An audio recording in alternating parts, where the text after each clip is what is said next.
ہم نے آج تک اپنی وید کو دیکھا ہی نہیں. بتائیے کتنے گمراہ ہو گئے میرے یہ بھائی. آدم و حوا کے اولاد، ایک ماں باپ کے اولاد. اللہ رب العزت نے ایک ہی ماں ایک ہی باپ کو بنایا نا. آدم علیہ نبی علیہ صلاۃ والسلام ہی تو آئے اس دنیا کے پہلے آدمی، اور ان کی بیوی دادی حوا علیہ السلام. ارے یہی تو دو شخصیت ہے نا جس سے یہ دنیا کی تمام نسلیں آگے بڑھ رہی ہیں. بولیے نا، یہی ہے نا. جب ہمارے ماں باپ ایک تو پھر ہم الگ الگ کیسے ہو گئے؟ جب ہمارے ماں باپ ایک اس زمین پر آئے جن کو ویدوں کے اندر، پرانوں کے اندر، اپنشدوں کے اندر جس نام سے جانا جاتا ہے، حضرت آدم علیہ نبی علیہ صلاۃ والسلام کو ویدوں کے اندر جس نام سے پکارا جاتا ہے، پرانوں کے اندر جس نام سے پکارا جاتا ہے، ان کو وہ نام دیا گیا سوائمبھو منو. کیا نام ہے آدم علیہ نبی علیہ صلاۃ والسلام کا؟ سوائمبھو منو، یعنی منو مہاراج. اور حضرت حوا علیہ السلام کا نام کیا بتایا گیا؟ شتروپا. ایک جگہ حویتی بھی آیا ہے. تو حویتی حوا علیہ السلام قرآن کے اندر بتایا جاتا ہے شتروپا، یعنی منو اور شتروپا کی سمست اولاد ہے، یعنی آدم علیہ نبی علیہ صلاۃ والسلام اور ماں حوا علیہ الصلاۃ والسلام کی تمام لوگ ان کے بیٹے ہیں. ارے بھائی، جب ہمارے ماں باپ ایک ہیں تو ظاہر ہے کہ ہمارا رب بھی ایک ہوگا. بولیے سبحان اللہ. بھائی ہوگا یا نہیں ہوگا؟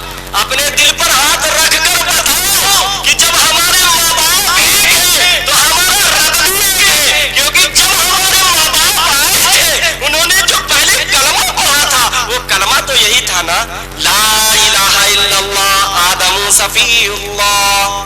لا الہ الا اللہ، نہیں ہے کوئی معبود ایک اللہ کے سوا، نہیں ہے کوئی پوجنیے ایک ایشور کے سوا، نہیں ہے کوئی ماتھا ٹیکنے کے لائق ایک برہم کے سوا. ہے بھائی کوئی اس کے سوا؟ یہ کس نے تعلیم دی؟ یہ کس نے بتایا ہمیں؟ ہمارے ماں باپ نے، ہمارے پوروجوں نے، جس نے ہمیں پیدا کیا. پھر ہم نے اس کو چھوڑ دیا. کتابوں کی تقسیم ہو گئی، لوگوں کے تقسیم ہو گئے. اب آئیے آگے بڑھتے ہیں. اب جو ہمارے ہندو بھائی تھے ان کے یہاں جو کتاب آج مشہور ہے، جسے آج یہ لوگ پڑھتے ہیں، ہمارے سناتن بھائی، وہ اس کتاب کا نام ہے شریمد بھاگوت گیتا، اور دوسری کتاب ہے جس کا نام ہے رامائن، اور جو برج بھاشا میں لکھی، جو اودھی بھاشا میں لکھی گئی، جسے تلسی داس جی نے لکھا ہے، اس کا نام ہے رام چرت مانس. یہ دو کتاب ان کے یہاں مشہور ہے. ایک ہندو، ایک سناتن بھائی ہمارے، سارے لوگ اس بات سے بھگ ہیں، سارے لوگ اس بات کو جانتے ہیں اور اس کتاب کے بارے میں بھی جانتے ہیں. اور جتنی محفلیں ان کے یہاں سجائی جاتی ہیں، جو بھی برہمن ان کے یہاں آتے ہیں، اگر وہ تقریر کرتے ہیں، اگر وہ بات پیش کرتے ہیں تو صرف انہی دو کتابوں کے حوالے لوگوں کے سامنے پیش کرتے ہیں. وہ وید آج بھی وہی چھپی رہ گئی، اس وید کا خزانہ آج بھی اسی وید کے اندر رہ گیا. لوگوں تک اس کی تعلیم عام نہیں ہو سکی. حتیٰ کہ میں پٹنہ کے اندر ایک مندر میں جہاں پر وید کی تعلیم دی جاتی ہے، میں جب وہاں پر گیا اور ان سے کہا کہ بھائی پنڈت جی مجھے بھی کچھ علم سکھائیے، مجھے بھی کچھ وید کے بارے میں بتائیے، میرے ساتھ بھی کچھ وید کے تعلیمات کو شیئر کیجئے. تو انہوں نے مجھ سے کہا کہ آپ پہلے کھڑے ہو جائیے اور اس کے بعد آپ تھوڑا پیچھے ہٹیے، میں آپ کو بتاتا ہوں کہ یہ جو وید کے تعلیمات ہیں یا جو وید میں جتنی چیزیں آئی ہیں وہ صرف برہمنوں کے لیے ہیں. یعنی آج بھی ان کے اندر یہ بات موجود ہے، وہ آج بھی کسی کو پڑھنے کا حق نہیں دیتے.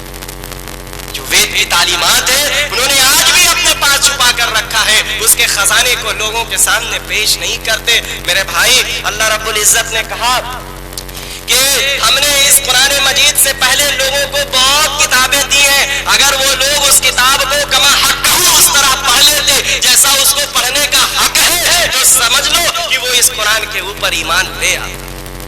یعنی لوگوں کو جو گمراہ کر دیا گیا، لوگوں کے سامنے سے جو ان کی اصل تعلیمات تھی چھین لی گئی، صرف اس لیے کہ اگر ان کو یہ تعلیمات دے دی جاتی تو جناب محمد رسول اللہ صلی اللہ علیہ وسلم جو عرب بھاشیوں کے بیچ، عرب بھاشا بولنے والے، عربی زبان بولنے والے جب ان کے بیچ آئے تھے اور انہوں نے جو پیغام دیا تھا وہ پورے ہیومن بینگ کے لیے تھا، وہ پوری مانوتا کے لیے تھا، وہ پورے دھرم کے لیے تھا۔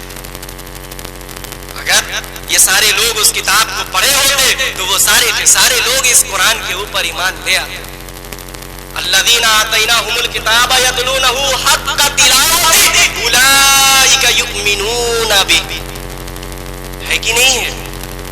اللہ تعالیٰ نے کہا کہ ہم نے پہلے جتنی کتابیں دی ہیں کما حق اگر یہ لوگ اس کتاب کی تلاوت کرتے تو اس قرآن مجید کے اوپر ایمان لے آتے، لیکن ان لوگوں نے کیا کیا؟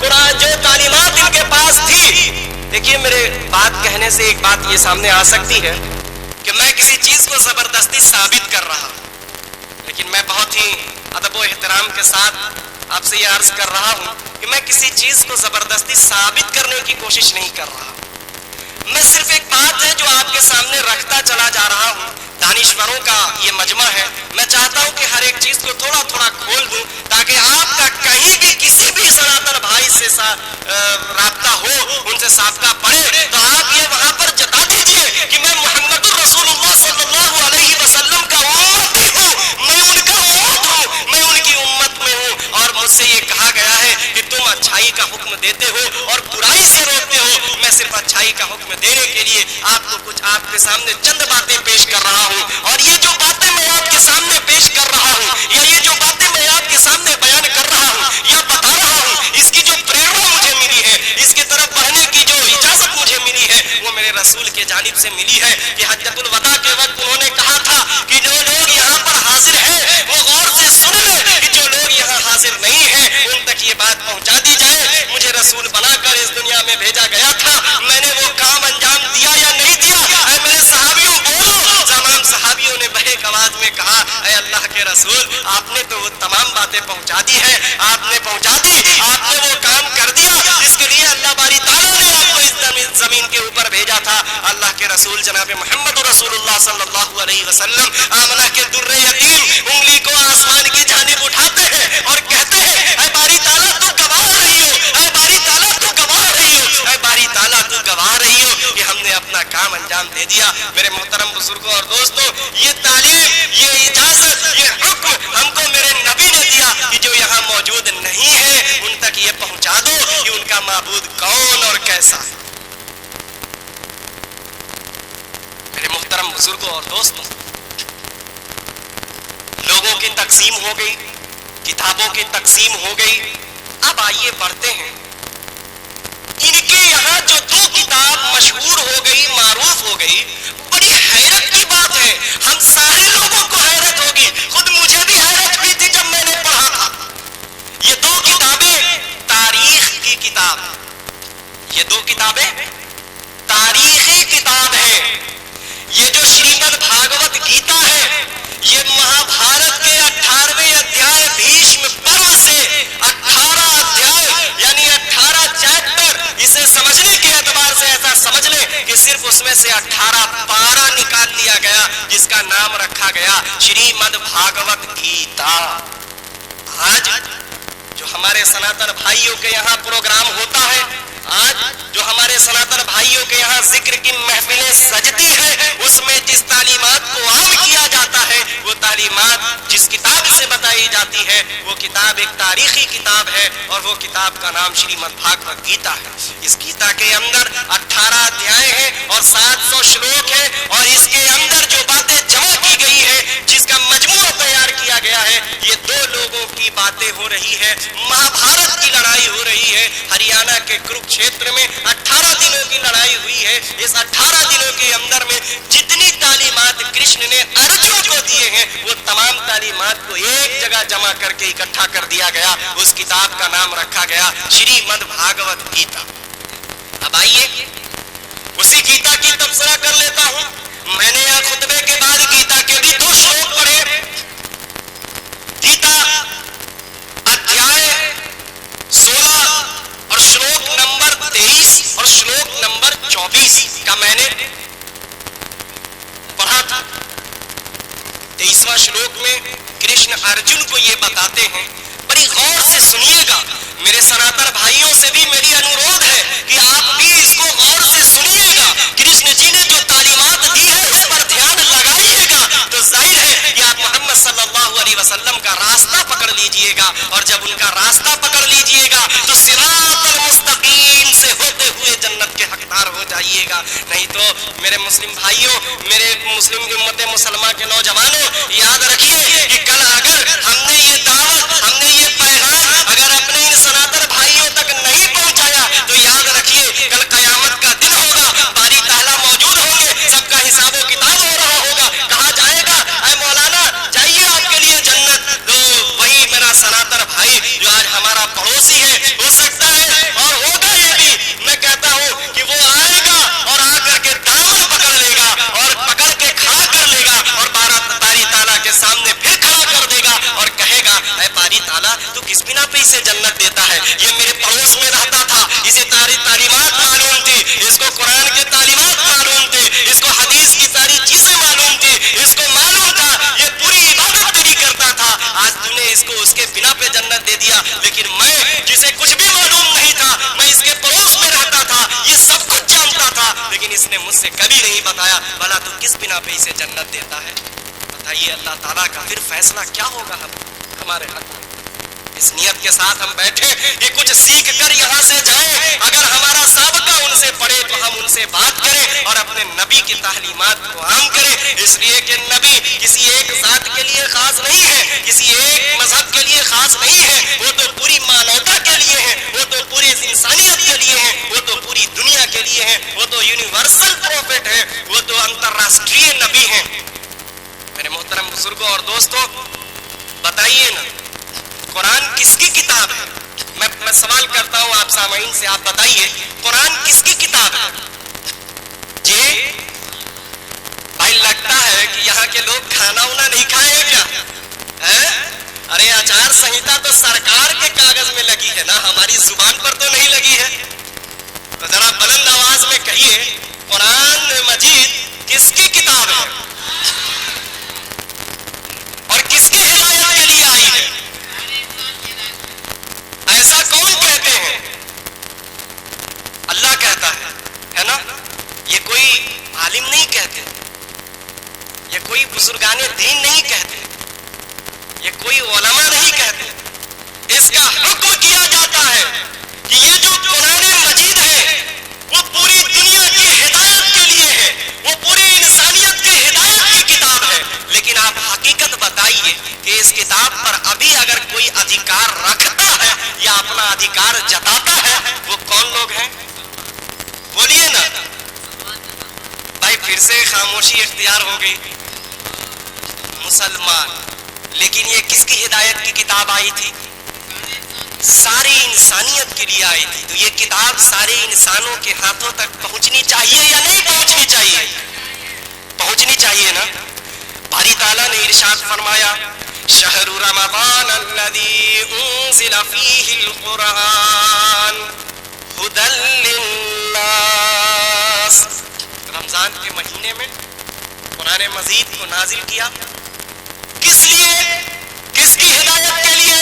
مسلمانوں کی ہدایت کے لیے, مومن کی ہدایت کے لیے, مومن اور مسلمانوں کے ساتھ سارے لوگوں کی ہدایت کے لیے. یہ کس نے حکم دیا؟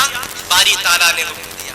اس رب العالمین نے حکم دیا جس نے ہندو کو بنایا, جس نے مسلم کو بنایا, جس نے سکھوں کو بنایا, جس نے یہودیوں کو بنایا, جس نے نصرانیوں کو بنایا, جس نے بودھسٹوں کو بنایا, جس نے جینیوں کو بنایا, جس نے دنیا کے تمام جو لوگ کہتے ہیں کہ میں اس مذہب کا ماننے والا ہوں, باری تعالیٰ نے کہا چاہے وہ کسی مذہب کا ہو, میں نے جو کتاب نازل کی وہ سارے مذہب کے لوگوں کے ہدایت کی کتاب ہے. اب بتائیے وہ آدمی اگر قرآن کی بتائی ہوئی باتوں پر نہیں چلے گا, کیا وہ مرنے کے بعد جنت کا حقدار ہو پائے گا؟ کیا وہ صراط المستقیم پر ہے؟ نہیں ہے. ہم نے اب اس کے حق کو اس تک نہیں پہنچایا، اس لیے آج وہ ہم کو کہتا ہے یہ آتنکوادی ہے، اس لیے وہ آج ہم سے کہتا ہے یہ اگروادی ہے. کیوں کہا؟ ہم نے قرآن کے تعلیمات کو عام نہیں کیا، اس لیے اس نے ایسا کہا. اور یہاں تک نہیں بلکہ وہ اس سے بھی آگے بڑھ گیا اور آمنہ کے در یتیم پر بھی لانچھن لگایا. اللہ معاف کرے، اس نے آپ صلی اللہ علیہ وسلم کو کہہ دیا کہ یہ تو آتنکوادی تھے. نعوذ باللہ، انہوں نے ایسی تعلیم دی کہ ان کے ماننے والے لوگ بھی اسی پر عمل کرتے ہیں. بتائیے کہ اس بات تک اس کے ذہن کو پہنچانے کا حق کس نے دیا؟ ہم لوگوں نے. کیوں دیا؟ ہم نے قرآن مجید کو ان تک پہنچایا ہی نہیں، ہم نے قرآن مجید کی تعلیمات کو ان کو بتایا ہی نہیں، ہم نے ان سے کبھی یہ کہا ہی نہیں، ہم نے کسی جلسے میں یہ ان کے سامنے ان کو روبرو کر کے چرچا کیا ہی نہیں کہ بھائیوں سنو، جو قرآن مجید اللہ نے لوگوں کے ہدایت کے لیے نازل کی ہے، باری تعالیٰ نے اس میں ارشاد فرمایا ہے کہ اگر کسی نے ایک معصوم انسان کا قتل کر دیا تو اس نے پوری مانوتا کا قتل کر دیا. اور جس نے ایک نردوش بیٹی کی جان بچا لی، جس نے ایک نردوش آدمی کا جان کی حفاظت کر لی، اس نے پوری مانوتا کو جیون دان دیا. بھائی بولیے نا، یہ قرآن کی تعلیم ہے کہ نہیں ہے؟ ہے نا؟ اگر ایک ہندو اس بات کو قرآن مجید کے اندر پڑھ لے، یا وہ دھرم جو اپنے آپ کو کہتے ہیں کہ میں اس دھرم کا ماننے والا ہوں، اگر اس دھرم کے دھرماولمبی اور اس دھرم کے دھرم گرو اور اس دھرم کے لوگ اگر قرآن مجید کو پڑھ لے اور اس کی اس تعلیمات کو پڑھ لے کہ سن لو کہ یہ کتاب لوگوں کی ہدایت کے لیے ہے اور لوگوں کے لیے یہ فرمان نازل کیا جاتا ہے کہ اگر کوئی ایک نہتے کی جان مار دے تو وہ پورے لوگوں کا قاتل ہے، اور اگر اس نے ایک انسان کی، ایک نردوش ویکتی کی اگر جان بچا لی ہے تو اس نے پورے مانوتا کو جیون دان دیا ہے. بتائیے کیا وہ ہم کو آتنکوادی کہتا؟ بتائیے یہ قرآن مجید جس رسول کے اوپر نازل ہوا ہے کیا لوگ اس کے اوپر انگلی اٹھا دیتے؟ نہیں اٹھاتے. کیا ان کے اندر یہ ہمت تھی کہ ہمیں اللہ رب العزت نے امبیسڈر آف اسلام بنایا، اللہ رب العزت نے ہمیں اسلام کا پرچار کرنے والا بنایا، اور بنا کر کے ہم کو لوگوں کے بیچ کہا کہ اخرجت للناس، ہم نے لوگوں کے لیے تم کو نکالا ہے. ہمیں تو ایک امبیسڈر بنا کر بھیجا گیا تھا، ہمیں تو ایک پرچار کرنے والا بنا کر بھیجا گیا تھا، لیکن ہم نے کیا کیا؟ اللہ باری تعالیٰ کی اس بات کو چھپا دیا. بھائی چھپایا ہے نہیں چھپایا؟ بولیے نا. اگر میری کوئی بات غلط لگے یا اگر ٹھیس پہنچے تو میں معافی کے ساتھ آپ سے عرض کر رہا ہوں، آپ جو چاہے مجھے کہہ لیں، لیکن اس بات کو ضرور اپنے دل میں رکھیے گا کہ ہم نے کچھ ناانصافی کر دی ہے میرے بھائیوں. ہماری اس ناانصافی کا یہ صلہ ہم کو مل رہا ہے کہ لوگ ہمیں آتنکوادی کہہ رہے ہیں. ہماری قرآن مجید کو یہ کہتے ہیں کہ اس کے اندر جو تعلیمات دی گئی ہے، اس کے اندر جن آیتوں کا تذکرہ کیا گیا ہے، یہ RSS والے، یہ بجرنگ دل والے، یہ ہمارے بھائی، یہ آدم علیہ السلام اور حوا کے بیٹے، یہ کہتے پھرتے ہیں لوگوں سے کہ اس کے اندر 20 آیتیں ایسی ہیں جو لڑائی کا حکم دیتی ہے، جو لڑواتے ہیں آپس میں. بتائیے نا، ایک آیت تو یہ بھی ہے کہ اس میں تو سارے لوگوں کی حفاظت کی بات کی جاتی ہے، اور اس میں یہ کہا جاتا ہے کہ ایک کا اگر کسی نے قتل کیا اس نے پوری مانوتا کا قتل کر دیا. بھلا بتائیے وہ قرآن مجید کسی کو مارنے کی تعلیم دے سکتا ہے کیا؟ بولیے نا. امت محمدیہ کے نوجوانوں، امت محمدیہ کے ماننے والوں، میرے محترم بزرگوں، میرے دینی بھائیوں، میرے علماء اکرام، ہم سارے لوگ اس بات پر ایک جگہ جٹ کر وچار کریں، ومرش کریں، اس پر غور و فکر کریں. ہم اپنی تعلیمات کو چھپائیں نہیں. ہمارے پاس جو تعلیمات دی گئی ہے، ہمیں سردار بنا کر لوگوں کے سامنے پیش کیا گیا ہے، ہمیں تمام امتوں کا سردار بنایا گیا ہے، ہمیں یہ حکم دیا گیا ہے کہ تم سردار ہو، تمہارے پاس یہ امانت رکھی گئی ہے، ہمیں یہ امانت ان تک پہنچانا ہے. ہاتھ اٹھا کر بولیے انشاءاللہ ہم لوگ پہنچائیں گے نا اس امانت کو. اللہ گواہ رہے گا، ہم سارے لوگوں نے ہاتھ اٹھایا ہے کہ اللہ کے اس تعلیمات کو، رسول کی تعلیمات کو صلی اللہ علیہ وسلم ہم لوگوں تک پہنچائیں گے انشاءاللہ.